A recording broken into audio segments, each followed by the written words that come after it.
What's up guys, it's James and today we're back with another plugin review for WordPress. Today we're going to be looking at another popular form builder, which is going to be Ninja Forms. Like the last video, only true honest reviews here, so essentially we've not been paid to talk about this plugin. We're simply looking at the plugin and just letting you guys know what we think. Again, Ninja Forms contact form builder that grows with you has actually got 800,000 active activations, active installations even, which is at least double what we the last plugin, which is actually Formidable Forms. So let's check it out. I've never actually used this before, so it'll be the first time using it. Okay, I mean, we have the thing up here on the plugins.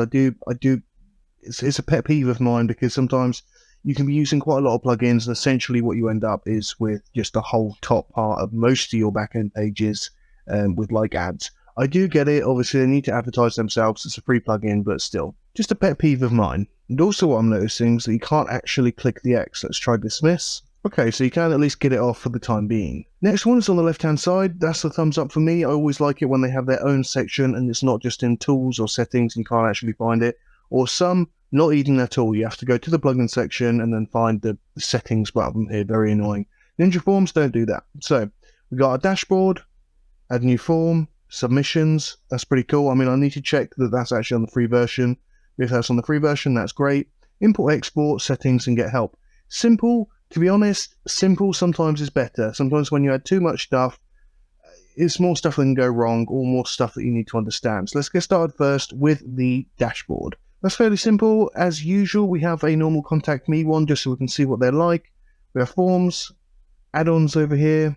Looks like they have some pretty cool integrations with memberships and other add-ons as well, which I'm assuming you can basically add to your forms. Let's have a look at user access. So it does look like you can actually set up some sort of permission management on here or role management to use the form. Let's see if this is free or not. It's around $50, so if you do want it, it is there on our apps and services. Nothing that really interests us. So let's go back to forms, and it looks like we do have a form here. Let's take a quick look at the settings. We've got edit, duplicate, preview form. Let's actually just take a quick look at it. I really like the preview. I've got to be honest, so far Forminator seems to be the best for giving you the best preview to see how it actually looks like rather than just spanning the entire page. Also, I don't know what this is. I'm not sure if that's meant to be showing, because really it's just the asterisk. I don't know why the rest is there. I'm going to assume that maybe it's just where it's the first form. Hopefully that's not how things are going to be. Either way, we've got our simple form. We've got name, email, message, submit. Looks great. Got a shortcode there so we can add it. Obviously, as I mentioned, we can duplicate it, and let's see if we can actually view submissions.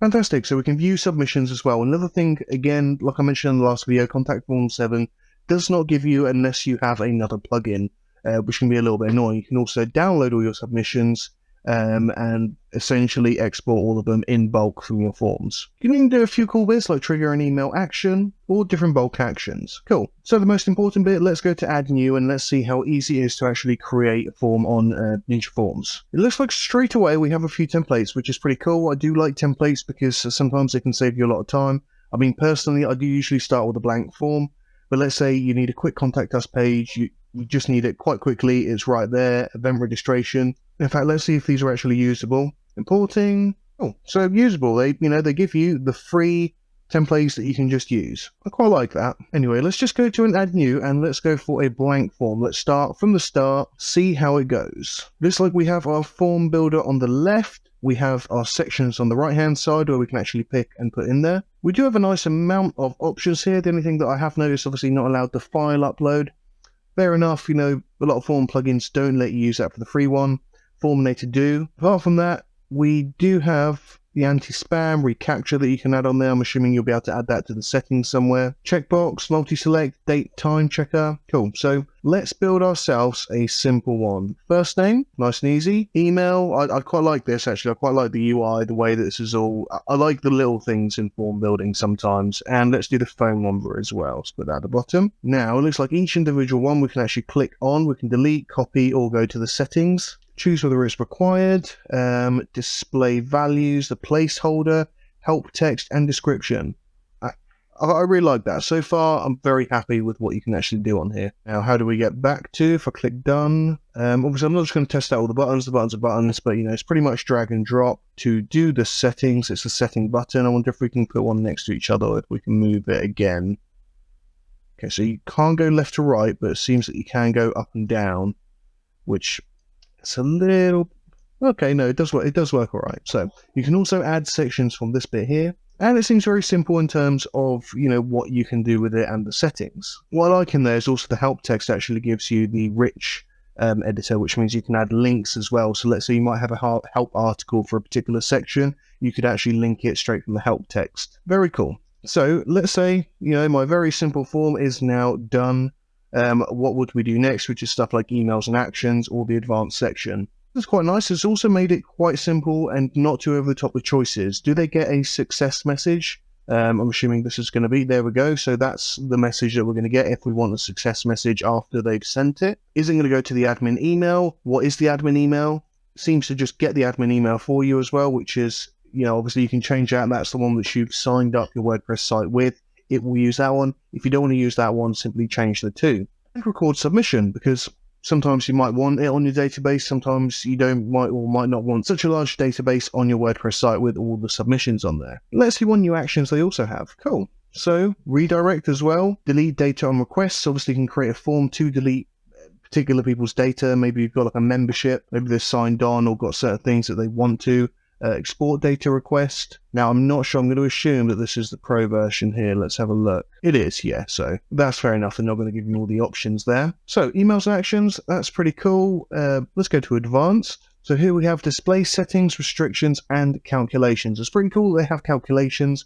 Calculations is you can add certain like a numerical number to each answer, which you can then use to calculate whether you're going to show another answer. For instance, maybe if they've answered 3 or 4 questions, you might come up with a 5th question. If they haven't, you might not. Anyway, we're not going to go into the guide of that, but it's essentially that's what it is. I want to just have a quick look at display settings. We've got the form title, display form title. That's pretty cool. Sometimes you might not want the form title displaying. Clear successfully completed form.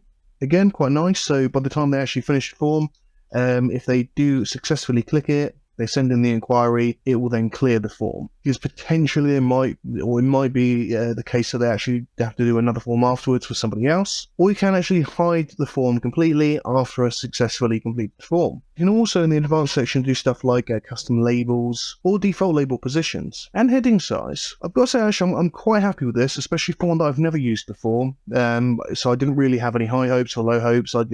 I know that it's been used before, I've just not used it myself. Can restrict to require whether a user has to be logged in to use it. That's on the restrictions part. Restriction messages.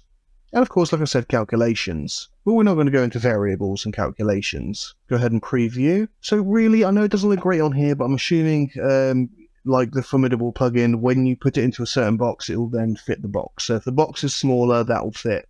I haven't quite yet seen pagination, actually. In fact, that's a very good point. So it looks like styles is locked behind a paywall, unfortunately.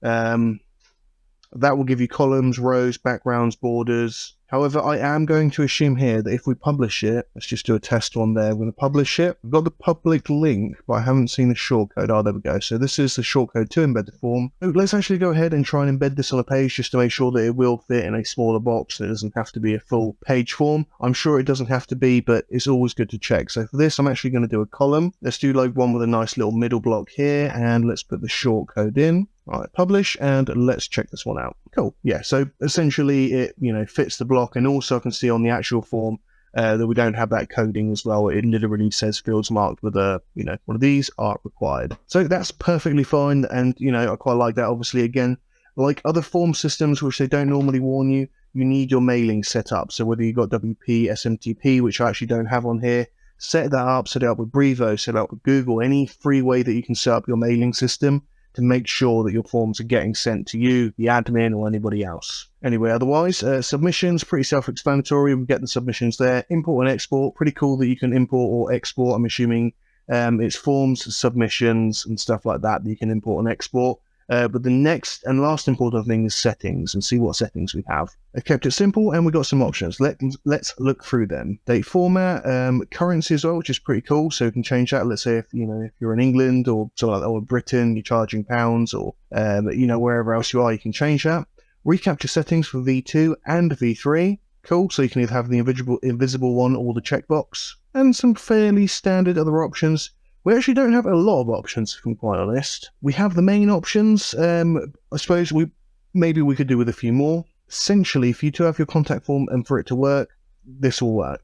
So guys, that was Ninja Forms. I'll let you make your own mind about that. Personally, I think it was a good, simple form maker. So they haven't gone too far. They've got a lot of free options. They do have some options, unfortunately, that are behind the paywall, which can get a bit frustrating if you're trying to build a more professional form. But they also have some options which, for free, sometimes you don't get, like the erase personal data, so you can actually create different forms with it.